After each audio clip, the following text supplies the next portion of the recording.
Hello everyone! Today's video will be a bit different. I had in my studio a few days ago Observer, a street artist that shake conscience.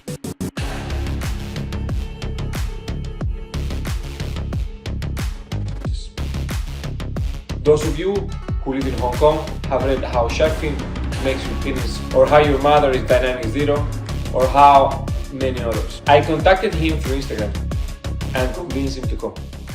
I haven't seen his face, and any recording of his voice has been deleted. He is right to be careful. We do not endorse any of his activities, but as a member of the public, I felt curiosity in talking to him. Anything that makes people think is worth listening to. Welcome one more time to the last meeting of the week.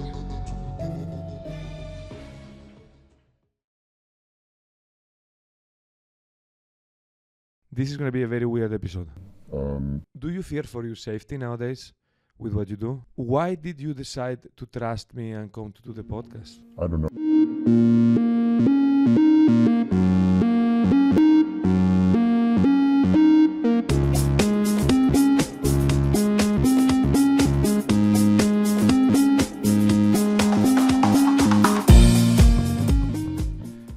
And we're finally doing it. Yes, we're doing it. Wow. This is going to be a very weird episode. It's going to be a little bit different for many reasons. One of the most difficult things in my life when I do a lot of presentations and a lot of talks with people, and when the thing about talking to a large number with an audience of a large size is not to be able to have the feedback, because normally you modulate what you're saying and you change slightly the approach of things by actually analyzing the physical reaction of the people in front of the person in front of you. This is the same. This I feel as if I was talking to 100,000 people, because as you guys can see, I don't know what's going on inside that mask. There is also another big difference with other episodes, and it's basically the restrictions that we have. Because of the nature of this podcast, and because of the depth of knowledge that I have of the person in front of me, I don't have any personal information, any personal background. I'm not going to ask any personal questions for safety and other type of reasons. So this might result in a slight shorter podcast, but I trust that it's going to be very interesting as well. I have never met the real identity of the person in front of me. I don't know who he is. I don't know how he looks like. And we have an agreement. The agreement to publish this podcast is that there is only one part of the media that could reveal a little bit of information of who this person is, which is the audio, and the audio is going to be distorted after the edition, and the original files are going to be destroyed. So whoever wants to bother me and ask me who this person is, you can go and fuck yourselves, because that's not going to happen. At the same time, we live in a very weird moment in the city, so I want to cover my back a little bit, and I want to say that there is no endorsement of anything, of any activity in this podcast. I just do it out of curiosity, and I know it's very lame that I have to do this, but in these days, you don't know what bullshit people are gonna come up with. It's everything is becoming a little bit like 1994. The story with today's guest is very personal and very long. I had been admiring his irony throughout the city for a very long time, and when I reached out to do the podcast, I thought it's going to be a very long shot. I never thought it was going to happen, but then sometimes long shots become reality, and here we have. I welcome Observer to the last meeting of the week. Thank you for being here. Yeah, thank you for having me. Why did you decide to trust me and come to do the podcast?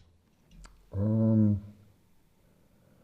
don't know. I mean, I don't I think maybe so you had a little bit of a background in graffiti, so you have a kind of an understanding of what how kind of cagey some graffiti writers or artists can be about their identity. So that helped a lot, I think. This is the first in-person interview I've ever done, I suppose. But yeah, I don't know. You felt trustworthy. You worked with the guys at Young Soy on a podcast. I work with them, so I don't know. I got their feedback, and it seemed okay. Let's. I hope I make it worthwhile. If I have been trying to study you a little bit to put together a few worthwhile questions, and one of the things that you come across as is as a very symbolic person. Why did you choose this disguise? Right today. Um, to be honest, it was just like I knew I needed I needed something. Just went shopping, and this stood out. It's like a horse head, Donald Trump, like these really terrible masks, and this thing is amazing. This is it's actually the big-headed Buddha, and it's kind of like the character that comes out ahead of the lion dance and kind of taunts him and kind of waves a fan around and dances and kind of like this mischievous character. And when I saw the head, this thing, I was like, wow, it's beautiful, and that's kind of fitting to kind of, I guess, my personality a little bit. Do you like to poke the dragon in the eye? Sorry? Do you like to poke the dragon in the eye? Maybe not in the eye, but maybe poke him somewhere. I have one curious question. Maybe let's say one very technical question, because you present yourself as observer, but then the big pieces that you write on top of buildings read observe. Are you introducing yourself and then you don't find space, or are you just telling people what to do? a bit of both, maybe. I don't know. I just kind of started. Yeah, I think a little bit it is more of a command, like, hey, look at me, rather than where it started, like observer is like, more me looking at other things and observing things. The bigger, like the roof things, is like, yeah, like, hey, look at this, look what I did. So yeah, there's a little bit of that. Okay. Just before we get into other stuff, a little bit more cringy, going back in time, and some people might know Observer from the writing Shark fin makes your penis small, but you've been doing a lot of stuff throughout the years. And long time ago, you used to do these big pieces with a hand and an eye inside. What does it mean? Oh, I don't know. Honestly, like over the years, like I think what I painted or done in the streets has kind of changed and evolved from different things. And like I was just learning how to use a spray can at that time, and just like, I don't know, I'll paint a hand and I'll see what I can do with that. And then I was like, oh, but just a hand's a little bit boring. Like let's imply this observer name and like have it watching you. And it is really just kind of, yeah, really organic and just fun. Kind of like, hey, I was more focused on just, can I paint a hand? Can I achieve that? I'm not even that skilled. It was like, yeah. That's a very honest answer. Let's say I'm just going to say this because I want to relate to you, even though I feel a little bit ashamed because my talent is very, very limited in this. But I did do a lot of, let's say, tag. I don't say in any type of tag is what we use, because we need to explain everything to YouTube nowadays. It's insane. Tag is just take a spray can or a marker pen and just go around and put your name in the walls of the cities. That's it. No terrorism, no nothing. So I used to do that. I used to carry around, going to basketball practice, going to school, always a can in the backpack. And at the beginning, it was only that. It was just, how the hell can I? Because no one teaches you how to do it. You just see other things on the walls, and then one day you realize that you want to do it. And at least in my case, it was not as if I had a big group around me. I started doing it solo, and it was just going around and painting around the city. Let's go back to you. Do you fear for your safety nowadays with what you do? Not really, no. I don't, yeah, not really. I don't do anything that would be probably deemed against the law, in the really serious laws anyway.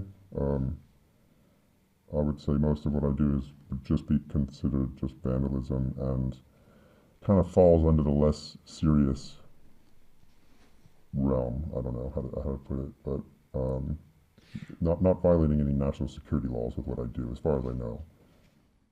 Yeah, no. In fact, probably you're totally right. And I was speaking to my friend Guido Balboa, that has another friend that goes around, and I'm not going to say his name because I don't want to screw anyone, but that is very famous, and he paints around the city a lot. Later, I will tell you who he is.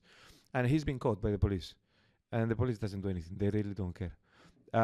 What I refer to in your case, because you get very close to the source of the problem regarding the shark fin traders, all of these people around in Shangwan, that they get quite aggressive when you even try to take a picture for tourist purposes, Sure, yeah. I don't know. So far, I've never felt like threatened by any of them, or I don't try to talk to them or engage them too much. But yeah, I suppose, but I don't know. They're mostly old guys and old ladies. Like, yeah. You could probably run away faster than them. I hope. What about all of these CCTVs that they're going to put up in the city? What's up with that? They're all over already. That's insane. Yeah. I don't know. I don't think about it too much. Try not to do anything that's going to put any, like the places I choose tend to not be super high profile, in the sense that the buildings aren't being taken care of already. Mm-hmm. They're already neglected. People clearly don't care about them generally. So I don't know. I'm trying not to make any enemies at the same time. Try not to give them any reason to check the CCTV. Yeah, no, of course. But yeah, I don't know. You gotta try to stay ahead of the technology a little bit. Wear a mask, wear a hat. I don't know. But yeah, no, makes total sense. Do you normally, when you go around, and I can imagine most of what you do takes place in the nighttime. yeah, typically, yeah. Do you do it? Do you go out on purpose, or you just happen to go from A to B, and then in the middle, I'm just gonna write something here? A bit of both. It depends on the night, I guess, and what I have on me. But yeah, it happens both ways. I see. I saw. I moved into Hong Kong in February 2019, so I missed an exhibition that HK Walls and House of Vans did in the city, and they did very gnarly. I'm going to just edit it in the video description of you invoking a relationship with corrupt politicians and venereal diseases and diarrhea and explosive diarrhea. Do you think that exhibition could have taken place in 2024 Hong Kong? I think that bio probably would have been edited.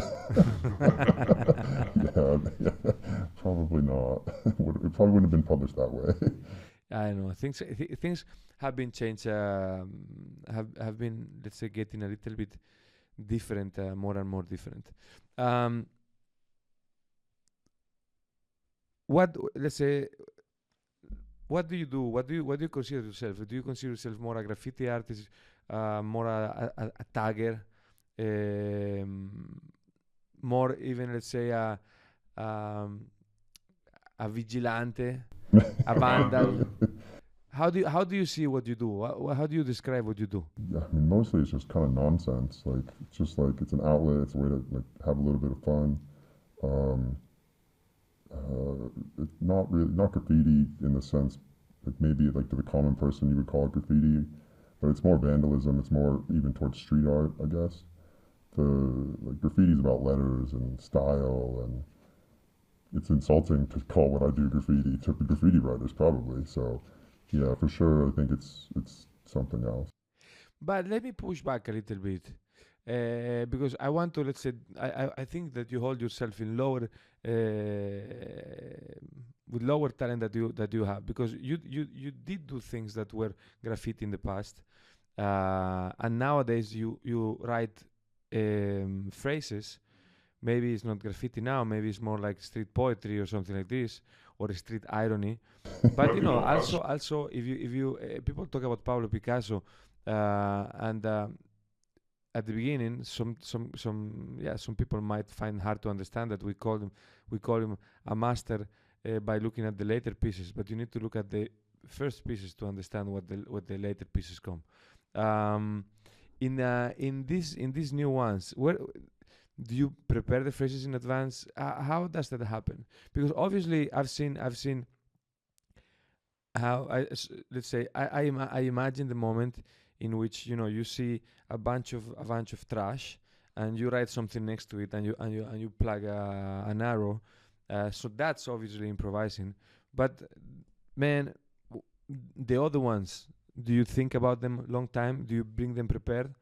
Uh, yeah, oftentimes, yeah, they come to me just randomly.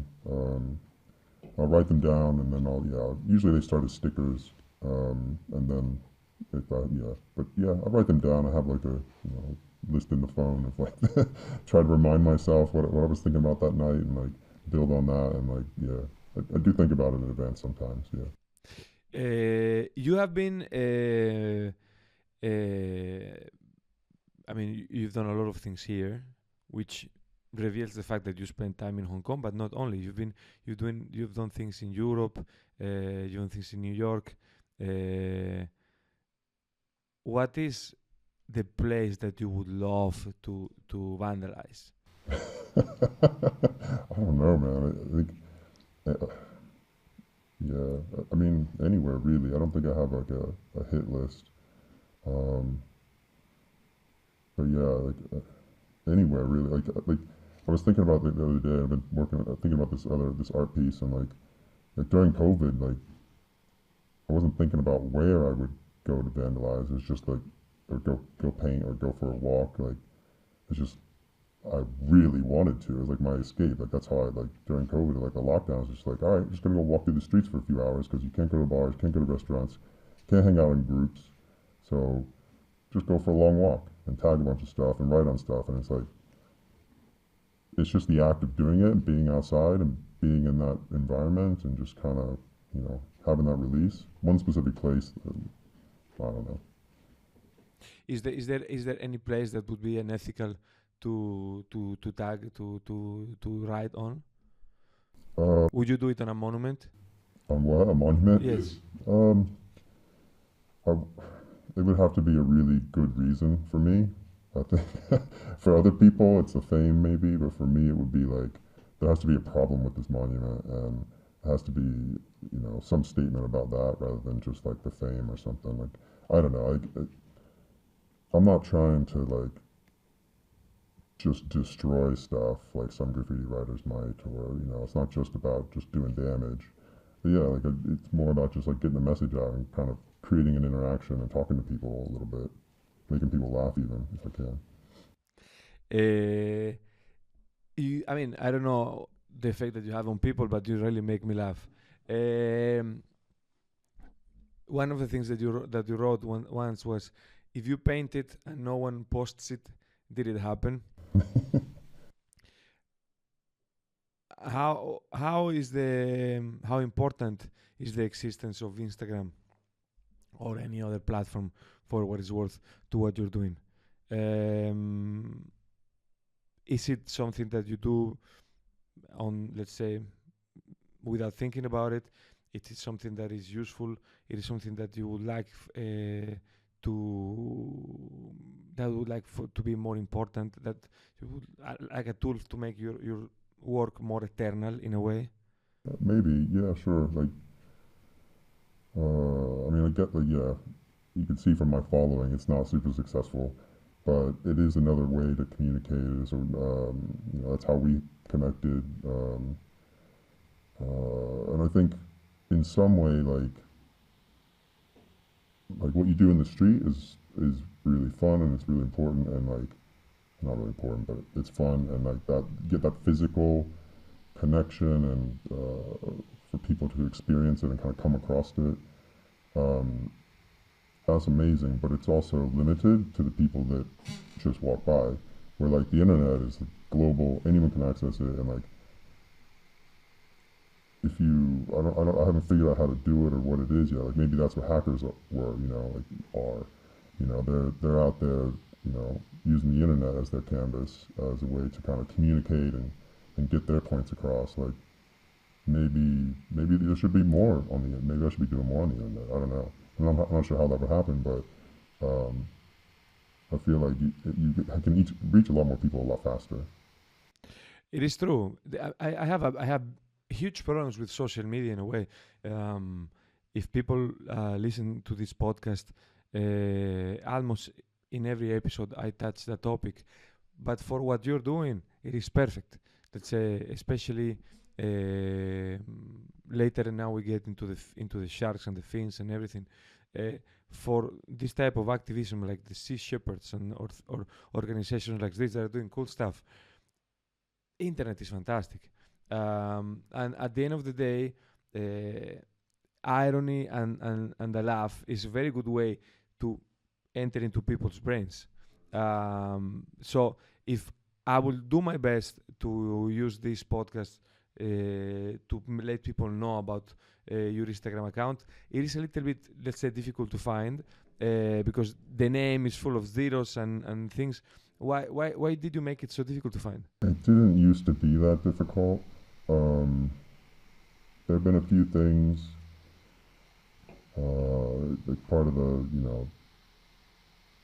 the political changes. I was a little more vocal in the past and, had to kind of take some time to make sure things are not so visible or breaking any laws. And so it kind of made it harder to find for a long time, just to kind of protect myself. But now I think it's fine. I think I've cleaned everything up, I guess. and and then there was a time or two where like something I did was pretty high profile, and like the police showed up, and like so then I really wanted to go underground. Like didn't want to be easily found. So that's when like really the bigger changes happened. It was just like I don't want people to just the police to be able to like just find me real quick on on Instagram and be like, hey. So that was years ago, but yeah, just feel more comfortable now. But I haven't changed it back, and yeah, just probably leave it. Can you share with people what that high profile thing you were referring to? It was just a big. I don't want to say specifically, but it was a big piece of vandalism that was, 2 floors tall and like 20 meters long, and it was pretty big. Wow. And how did you let's say, okay, without saying where, 2 floors and 20 meters is big, and it takes time. Yeah, well, yeah. No, it depends on your tool. How long did it take you? I don't know, a minute. A minute? A minute and a half. A minute and a half? Probably, yeah. Wow. That's amazing. That's amazing talent. That's amazing talent. It was not talent. It was very practice. messy. It was very messy. Yeah. Wow, 1 minute. That's insane. I mean, I was thinking to do a follow-up question of how long did it take you to prepare the action? But you've taken 1 minute. I mean, maybe you had to prepare a lot to do it only in 1 minute. Preparation took a while, yeah. All right. Couple of days, a full day of preparation, let's say. Full day of preparation. Very interesting. Most of your writings are ironic, are defiant, are irreverent, sort of like an enfant terrible signature. Do you see it that way? Do you see yourself that way? As what? as an enfant terrible, as a naughty boy. I suppose, yeah. Now, I don't know how to put percentages. There is a big chunk of your work, of your phrases around the city that are just merely ironic. At that, um, probably because they are so different, they catch less people's eyes. But then there is one that is belong to a very specific topic, which is the thing about the sharks, about the tigers, about the rhinos. Um, what's wrong with this world, man? Why are we eating fin, eating penis, and eating horn? That's a good question, man.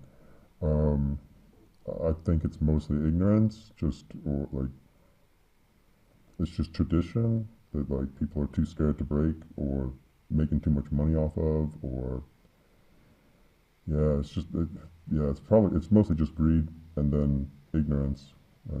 Greed on the side of the sellers and the poachers, and ignorance on the side of the buyers. Like they've been told for hundreds of years that this is what shows that you're wealthy, and this is how you show, you know, I don't know, this is an important occasion, or yeah, it's just stupidity mostly. Yeah, it is very difficult to digest intellectually. I am not an activist. I always say I'm too selfish to be an activist. But there are certain things that are just so bluntly stupid and greedy. So the shark finning is the one that um, makes my stomach go acid. Um, and I always say, look, if you eat the whole freaking animal, I don't care. Take also the fin. But yeah, but then just cutting them off and throw the animal away is just it's just bad manners because it's wasting animals. Is just future suicide because you are destroying the ecosystem, and then for zero benefit. For zero benefit. I have to say, I have never eaten shark fin, and I eat everything. I'm not a vegan. I'm not a vegetarian. I eat steaks. I don't eat them too much, but let's say I eat everything. But one time, the only time I refused to eat something was shark fin, and I'm not trying to virtue signal. It's just the way it fucking is. So, um, yeah, I think I see it on the number of tags that you put around. I see it in the fact that there is very close to where we are, that I'm not going to reveal, a big sign of eat no fin. Um, why do you? It seems that you take this topic more personal than others. Why? Yeah, I think for the same reasons you do. Like it's just it's kind of a disgusting tradition that just doesn't need to exist. It's so weird, and it's just like it's partially against the law already, but like only certain sharks and some are fine, and it's just like I don't know. It's just so weird and so unnecessary, and just so cruel at the same time. And people are just like, oh, but that's just what we do. I'm like, yeah, but people used to get like burned at the stake too. Yeah. Some people used to eat other people. Like we don't do those things anymore. That shit doesn't happen. Like why? Yeah. I don't know. It's just like so. Yeah, the Mexicans, what the West calls Aztecs used to open in half babies to hope for the rain to come earlier, and we stopped doing that. So we should stop doing, eating the fucking fin or the penis of the tiger. I don't even know what the effects of the penis of the tiger are. It's nobody really does either. They say it might make you stronger and more, ready to fuck. But it's just like I don't know, like really. Like, yeah, it's like a bad joke. It's like a bad joke that someone took seriously and decided to put in practice. No, I agree with you, and I promise I will do my best. I don't know if this podcast has the capacity to reach people, but I will do my best to have this. And I think that very colorful disguise that you're using will help me a lot to bring eyeballs to here. Um, just to wrap up about some general things, because you have a very critical voice, which means that there is intelligence behind that mask. The world has become quite crazy in the past few times. There are few nations that are not going into a very bizarre period. Very few, and I say very few because I don't want to say none. Probably Singapore is, it's always the same, so it's very dull, so there is no problem there. But the rest, you name it, China, many problems. Any European country, many problems. The US, oh my God. Then this year, 4 billion people go to elect new governments or to continue with the old ones. What do you worry about the most? Wow. War, I guess. Yeah, war and the environment, I suppose. The destruction that we're doing to the environment every day. Just trawling the oceans, just ignoring all the signs that things are getting worse and worse, and that we're just going to keep trudging along doing the same thing. Or even denying that those things are happening. That's really disturbing. And then there's just war. There's tons of wars happening right now already, but they don't affect me or you too much, I don't think. Well, at least not me so much. I mean, they do, but not directly today, not on a daily basis.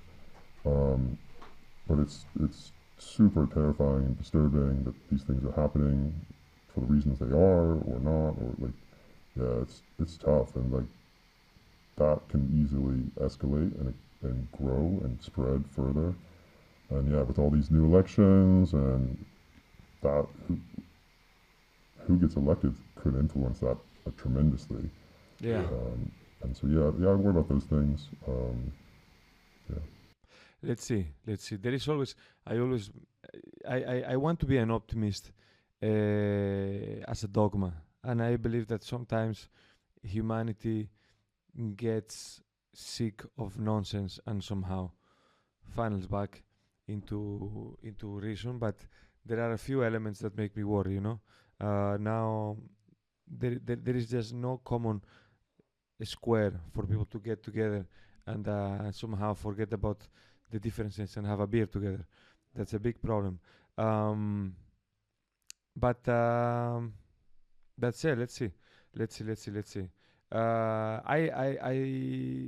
It is true that where we are, war seems to be very far, and it doesn't affect me directly either.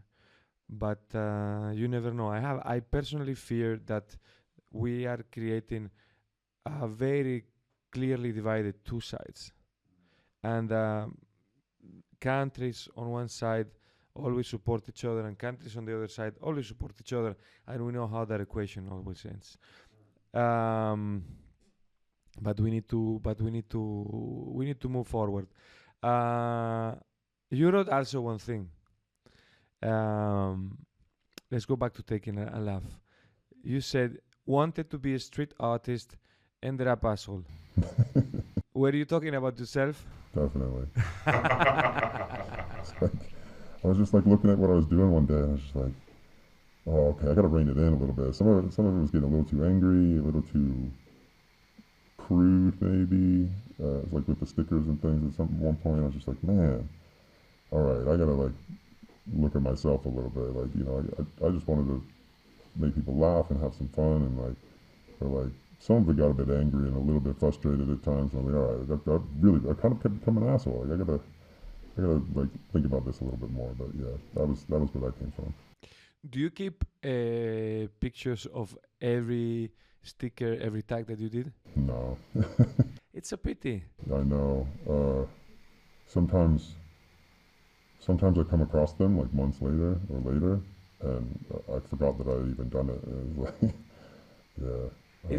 It's a pity because it would be nice, and I would even offer myself voluntarily for the task to do a compilation of the evolution of things, of seeing, let's say, because I tend to like crude things, so I didn't spot any especially angry ones, the ones that are public that I saw, or the ones on the street.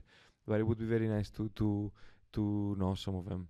How long have you been vandalizing the world? I think the first sticker or stencil I think I did was like 2012 or so, maybe. And yeah, it was just like small stickers, small stencils. Um, yeah, and then I did a couple big paste ups really early on like these folding gates. Um, but yeah, I think it was like 2012, 2013. Right. Will you ever stop? Probably. I might have to eventually. Like, Why? I don't necessarily want to, but like, you know, as you get older and like you have to you just like you got more responsibilities and like I don't know. It's like those nights walking through the city become harder and less frequent. But yeah, I don't know, maybe not. But Are you slowing down? sorry. Are you slowing down? I think it comes through waves. Like I definitely have slow periods, but then much more active periods. Yeah. All right. I have gotten to the last of the questions that I had written. And it's a pity that I'm enjoying a lot this conversation, and I am a little bit frustrated by the limitations that we need to abide by, but I'm not going to break our agreement. Do you have? Are you enjoying this experience? Yeah, yeah, for Are you sure. suffocating behind that disguise? Yeah, it's all right. It's not so bad. But yeah, it's a little awkward, a little bit easier to see you and have a real conversation without it. But yeah, it's all right. What do you wish that this podcast does for you, for your work, and for the world in general? Oh, I don't know. I don't really have much expectation for much of what I do. I think, yeah, if it has some influence, or like they see some of what I write, and it maybe changes or makes people rethink the stupid things they're doing, that'd be great. But otherwise, you know, yeah, just happy for the opportunity, I suppose. No. I'm just happy for anyone that takes the time, that comes here, that is doing something different, something out of the box.